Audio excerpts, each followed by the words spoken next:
Hi class, and welcome to this video on VCE Year 12 Economics, which is going to cover the topic of aggregate demand and the factors that impact aggregate demand. Now this part of the topic is part of Unit 3 Outcome 2, so this is all about demand in terms of a macroeconomic sense. What do I hope that you achieve out of this video? I hope that you understand what I mean by aggregate demand and the importance of it. We'll look at the things that get included in the equation of aggregate demand. And then we're going to consider what we call the aggregate demand curve and the law of aggregate demand, which is quite similar to the demand curve in microeconomics. And then we're going to look at a number of factors that may shift or move this aggregate demand curve. Now, this is part of the first part of Outcome 2 in Unit 3. And you can see that these are the two key knowledge points here. So what do I mean by aggregate demand, and importantly, what are its components, which we did discuss a little bit in this video talking about the circular flow model of income. Now, aggregate demand refers to the total expenditure on final, and that's a very important word to keep in there, Australian-made goods or services. So aggregate demand is the total amount of spending on final Australian-made goods or services. Aggregate demand is really important for the level of economic activity, and this is all about GDP, inflation influences all of these things because it provides an incentive for business to increase their production. If there's high aggregate demand, businesses will increase production theoretically because they want to serve that extra demand and make lots of profit. Now you might be wondering, why are we talking about just final goods or services? Because we want to understand that to get to a final goods or service, there might be lots of other transactions along the way. So if we think about a final goods or service that is sold, there might be 2, 3, or even 4 other transactions along the way between businesses and consumers to get to that final good or service.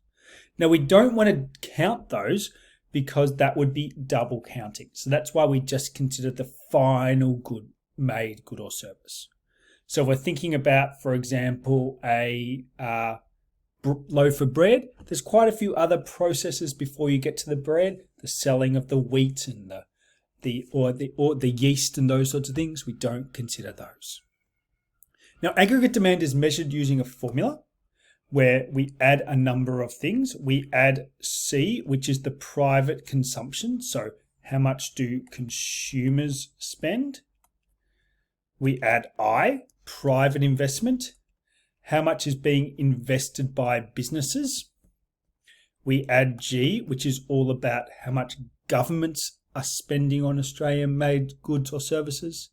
And then we consider X minus N, which is called net exports. X is your exports. So X equals exports. M equals imports. And the aggregate demand is X minus M, because X is how much Australian-made goods or services are being sent overseas, so being demanded, and M is the consumption that people in Australia are doing on non-Australian-made goods or services. Now let's dive into these components a little bit more. As I said, C is private consumption expenditure. This refers to the total value of all expenditures on individual or collective consumption by households. So how much are households spending on, and also non-profit organisations serving households. This is a massive part of aggregate demand, and it's about 60% of the economy. So private households buying or spending on final Australian-made goods or services makes a massive part of our economy. What do they spend their money on? What do they demand? They demand consumer durables such as cars and furniture, semi-durables, clothing and footwear, so things that are semi-durable, so they do wear down, single-use goods like alcohol and tobacco, and services like hairdressing. So all the things that you are spending as a household adds to aggregate demand if it is to buy an Australian-made good or service. I is your private investment expenditure. This refers to the total value of expenditures on capital that businesses do, typically. And this is all the things that businesses buy to help them make final goods or services. It includes buying new equipment, buildings and materials, and they're doing this to expand the productive capacity of their firm. We also consider I to be the expenditure by households on new housing. And this makes up about 15 to 20% of aggregate demand. And some examples are a first home owner buying a new home, McDonald's maybe building a new restaurant, or a private school purchasing new smart boards for their classroom. All of these are investments. Government expenditure includes expenditure by all areas of government, local, state or federal, and it's broken up into what we might say G1 or G2, government consumption expenditure, which is, G1 is government consumption expenditure on goods or services need to provide services such as health and education, and expenditure for government departments. Whereas G2 is government investment expenditure. This is where we're building something more in a capital nature, such as buildings, infrastructure, schools, hospital, roads. What we really need to understand is that combined, this equals government expenditure, and this adds up to about 20% as well. Finally, we have our net exports. This refers to the difference between expenditure on exports and imports. Exports are Australian-made goods or services purchased by foreign households and businesses. This increases aggregate demand because someone is buying our goods. Imports are foreign-made goods or services purchased by Australians. This reduces aggregate demand. So X and M both make up approximately 20 to 24%. So if you're doing your ad, this often hopefully, or maybe not hopefully, often cancels each other out. And that's why we get C equals 60, I equals 20, G equals 20, and this equals roughly your 100% of aggregate demand. The last little bit, or that the rounding error, is often if we have more imports or exports or vice versa. Now these are your components. Is this constant, the 60-20-20 rule? No. And you can see, and although this is only over the years up to 2016, the breakdown of how this has worked and the difference in the change, or the percentage change of these components into aggregate demand. So for example, you can see here, this was a big increase in government investment. But however, in the previous years, government investment has gone down a little bit. So you can see that there has been different fluctuation in what makes up aggregate demand. What we are interested in is, what does aggregate demand look like in terms of a graph, a curve, and what is the rules of aggregate demand? The law of demand from outcome 1 also applies for aggregate demand. However, instead of thinking about price and quantity traded, so you might remember the law was that as price went up, the quantity demanded would go down, which makes sense. And conversely, if price went down, demand would go up. So instead of thinking about that in terms like that, we're still going to think about demand and price.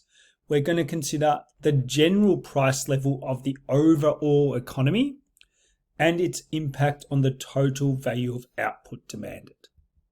Therefore, we're going to label the axis on the aggregate demand graph prices and real GDP.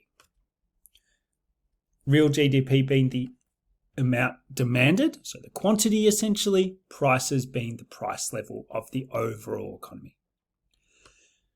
What do you notice? There is an inverse relationship between this price level and real GDP, which is our level of output.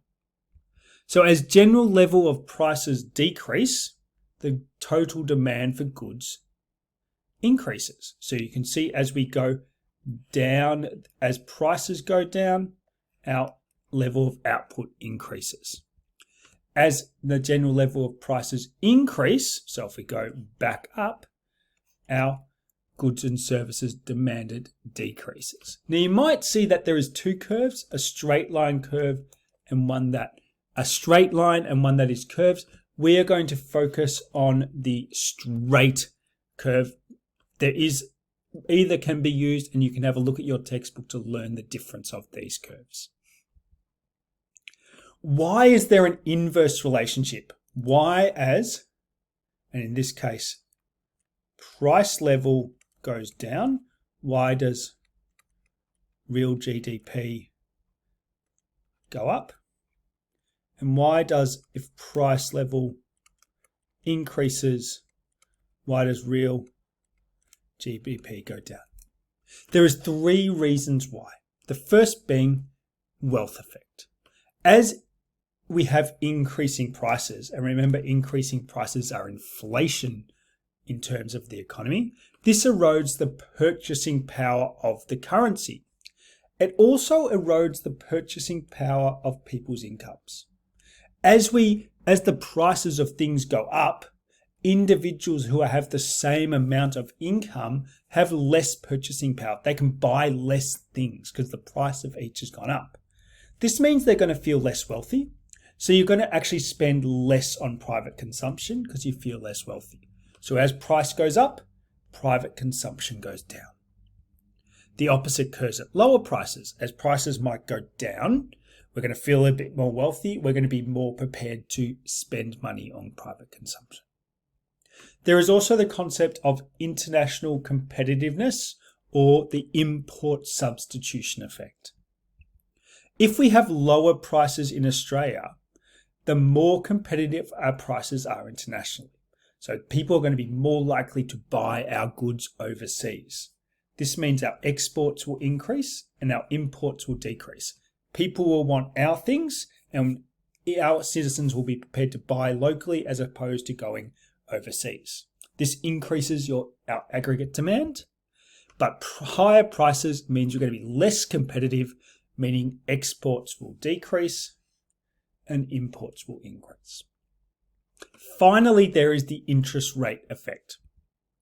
When average prices or inflation are higher, it is going to be likely that interest rates will also rise. And you might remember this from other economics. This is more about monetary policy.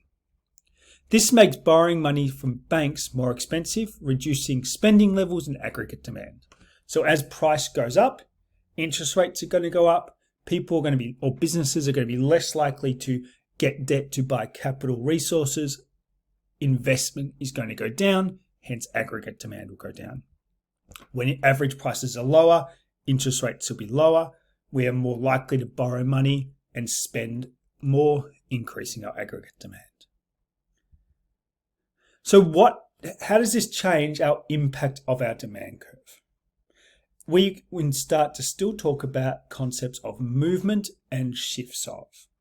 We are going to have a movement when the thing that is impacting our aggregate demand is price. So if there is a price change, this equals a movement along.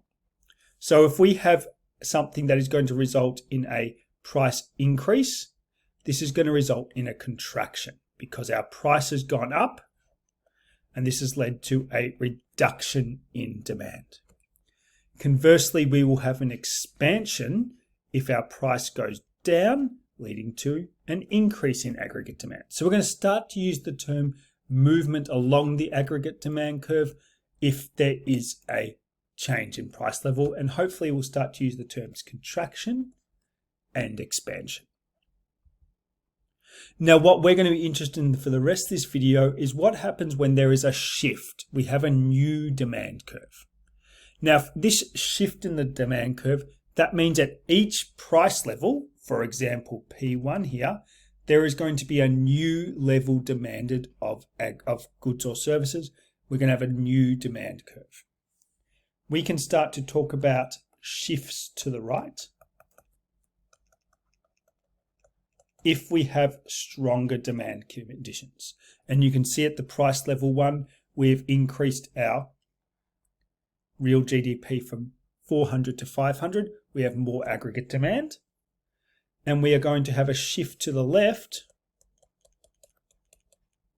if whatever fact we're talking about has reduced our demand. We have what we would say weaker demand side conditions for a shift to the left, and stronger demand side conditions for shifts to the right. So what are these factors? We're going to talk about 7 factors that affect aggregate demand, and some of these are quite similar to factors that impact normal demand or microeconomic demand. As we talked about, changes in price levels is when we are talking about a movement along. So we're going to do this one quickly. The general level of prices that we're talking about is important to think about is what we are talking about, CPI, and it indicates the prices of a representative basket of goods that have changed over time.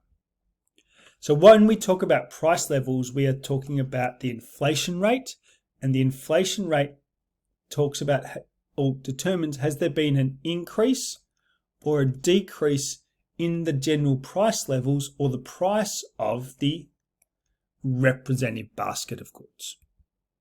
So we can start to think about, as we said, movements along as being either contractions or expansions as a result of whether prices have increased, being a contraction, or decrease, being an expansion.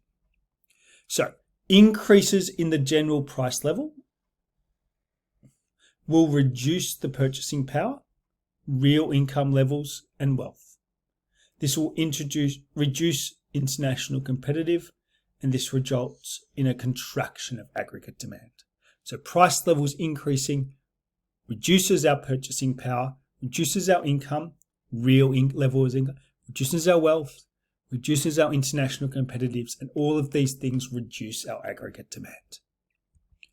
Decreases in the price level will increase purchasing power, increase our real income levels, and increase our wealth, and will improve our international competitiveness, and this results in an aggregate, in expansion or an increase in our aggregate demand.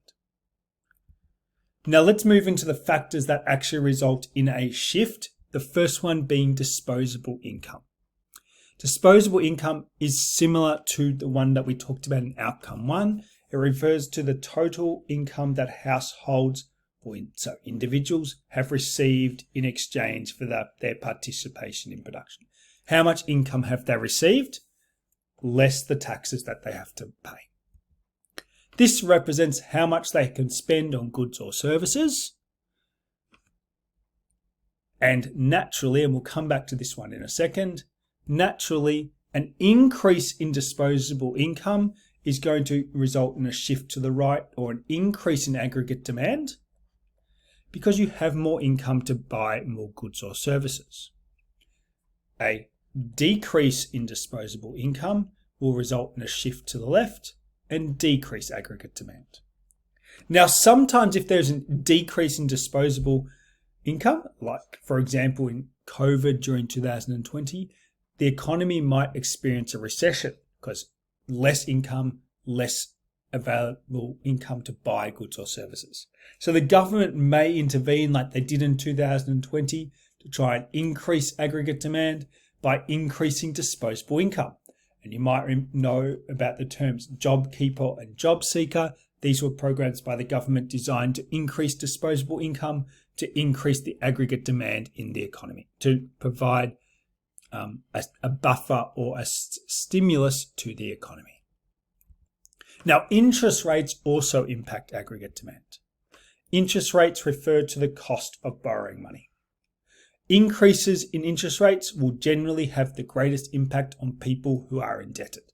The more debt you have, the greater the impact the impact you'll have on the cost of borrowing money. So an increase in interest rates means that the cost of borrowing money has increased. This means households, as particularly indebted households will have less discretionary income because they've got to spend more money paying back the interest on their borrowed money. This will decrease aggregate demand as their demand for goods or services will decrease at each level. They have less income because they've got to spend it on the interest. The opposite occurs with a decrease in interest rates. So, if there is a decrease in interest rates, the cost of borrowing money goes down. There will be a shift to the right because we have stronger demand conditions, and there'll be more aggregate demand at all price levels because individuals have more discretionary income.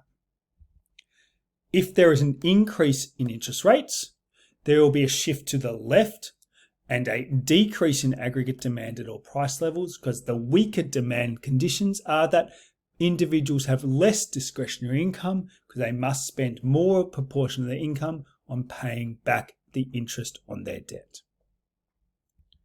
Business and consumer confidence I'm combining. Consumer confidence measures the general level of optimism or pessimism about the future state of the economy from a consumer or household or individual perspective. How confident are consumers about the state of the economy? Business confidence is the same concept. It measures the general level of optimism or pessimism about the future state of the economy, but from a business perspective. So how optimistic or confident are businesses about the future state of the economy? Confidence is integral to an economy. A number of factors influence both these confidences. For example, consumer confidence is influenced by their perceived employment prospects. Are they going to have a job in the future? Media reporting global economic conditions. So what is the media saying about the economy? Climatic conditions. So what is the environment doing to the economy and their lifestyle? Changes in government and their leaders and the policies that they're going to implement. And just geopolitical events like COVID, China, and US trade war impact consumer confidence.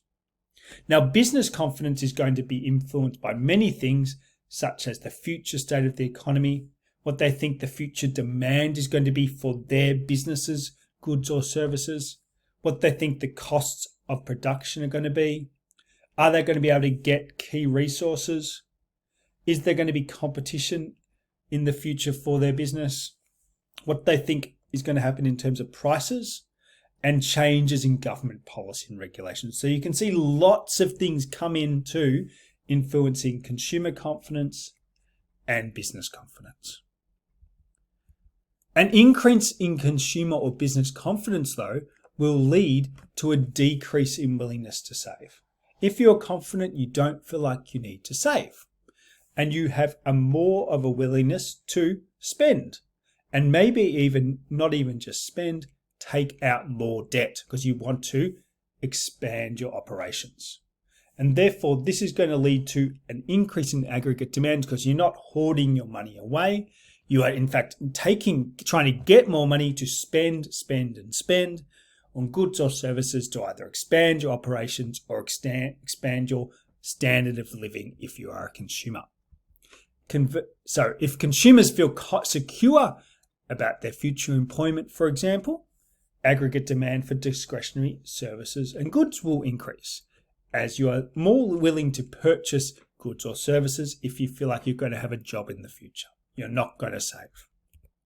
A decrease in consumer business or consumer confidence will lead to the opposite. So you're going to be more likely to save your money. You're less likely to spend and take on debt, and this is going to result in a decrease in aggregate demand. So, an increase in business or consumer confidence is going to result in a shift to the right in the demand curve, which you have stronger demand side conditions, leading to an increase in aggregate demand at all price levels. Businesses and consumers are more willing to spend on final goods and services because they are feeling confident that they will have more money in the future to do that again. Decreases in business and consumer confidence result in a shift to the left because there are weaker demand side conditions leading to a decrease in aggregate demand at all price levels. They are feeling a little bit insecure and worried about where their income is coming in the future, so they feel more likely to save and less likely to spend on goods and services. Now, the exchange rate is a new concept if you've been following these videos along in order. The exchange rate measures the value of one currency in terms of another currency. For example, roughly at the moment, 1 Australian dollar will get you 74 US cents. So you're not getting 1 Australian dollar for 1 US dollar. Changes in exchange rates affect the relative price of goods or services, and this impacts the demand on Australian-made goods or services. This is especially important on imports and exports, which are components of aggregate demand. And you might like to think of that bit in terms of exports increase aggregate demand as foreign countries are demanding our goods. Imports reduce aggregate demand because our Australian citizens are not spending their money on Australian-made goods or services. They are rather buying overseas goods and services. So the relative price of these, because of the exchange rate, is important. A depreciation in the exchange rate, this occurs when the Australian dollar falls, so it can buy less US dollars, the more competitive our prices are internationally. That means overseas company or entities can buy our goods cheaper. We are more internationally competitive, and hence our exports will increase and our imports will decrease, thus increasing aggregate demand. The appreciation in the exchange rate, so if our Australian dollar rises, the less competitive we're going to be, because it is going to be less valuable for overseas businesses and entities to buy our goods because the price of that has risen, so our exports will decrease, and the imports will increase because we can buy goods cheaper overseas. So that's going to decrease our aggregate demand. So if we have a depreciation of our exchange rate, this is going to result in a shift to the right because we have stronger demand side conditions, an increase in aggregate demand at all price levels because our exports are going to increase and our imports are going to decrease because of the relative price, the fact that we have become more internationally competitive. Conversely, an appreciation in the exchange rate is going to result in a shift to the left, a decrease in aggregate demand at all price levels because we are less competitive internationally. Our exports are going to decrease and our imports are going to increase. Now, the Reserve Bank of Australia provides information on what they call the Trade Weighted Index, which is a measure of the value of the Australian dollar expressed in terms of a weighted basket of currencies of Australian major trading partners. So just trying to get an understanding of how much does an Australian dollar buy compared to the major trading partners that we're trying to do exports and imports with because we're doing trading. Now you can see here that, and it's a little bit hard to understand, that the exchange rate has appreciated and appreciated over time. For a fairly long period up to 2000, it depreciated, has appreciated up to 2000 and roughly 13, and then has gone down, and you might argue that it's going up a little bit. So getting an understanding of what's happened over time in a real life sense and understanding how it impacts aggregate demand might be of interest. Now, the rates of economic growth overseas is our final one, I believe, and an increase in economic growth in other countries is usually associated with other nations having more income. That makes sense. As other countries grow, they're going to have more income, and they are going to need resources to continue to grow. Now, Australia is a trading country. We are abundant in natural resources. Therefore, we want to trade our resources or export our goods to other countries. Therefore, growth in other countries that require these resources will increase exports and increase aggregate demand.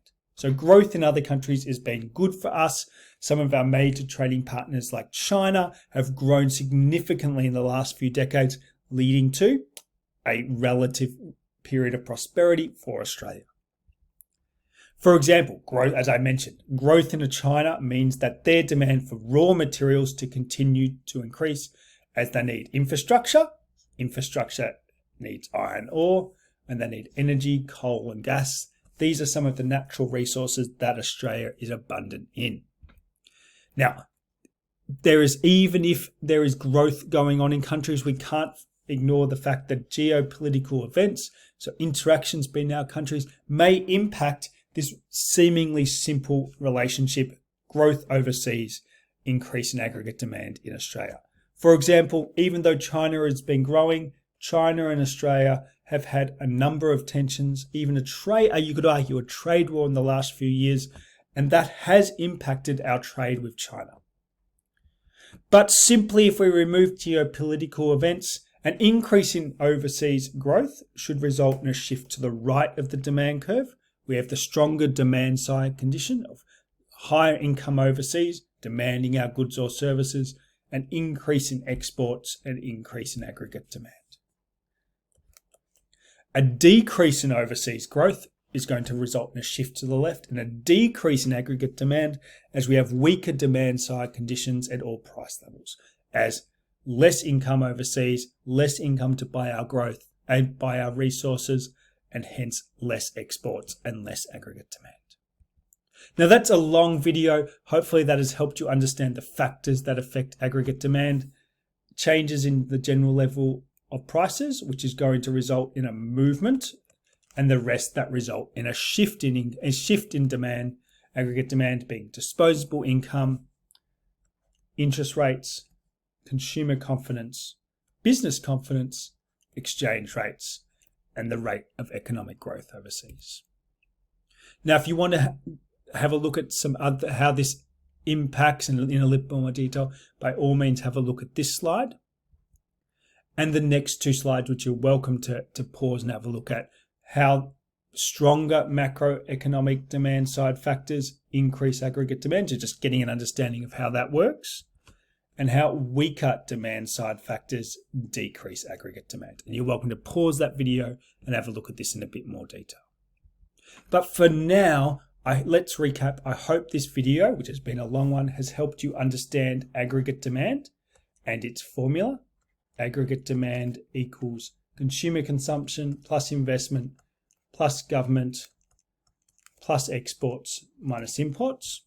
The importance of it, how this looks in an aggregate demand curve where there's a inverse relationship as price levels or inflation goes up. This results in aggregate demand going down, and aggregate demand is essentially real GDP, and vice versa if price levels go down. And we've been exposed to the factors that may influence aggregate demand and result in a shift: disposable income, interest rates, consumer confidence, business confidence, the exchange rate, and rates of economic growth overseas. I hope you have followed this, and now's the time to really practice this and get an understanding of how these charts work. But I hope that's built your understanding of the aggregate demand and the aggregate demand curve.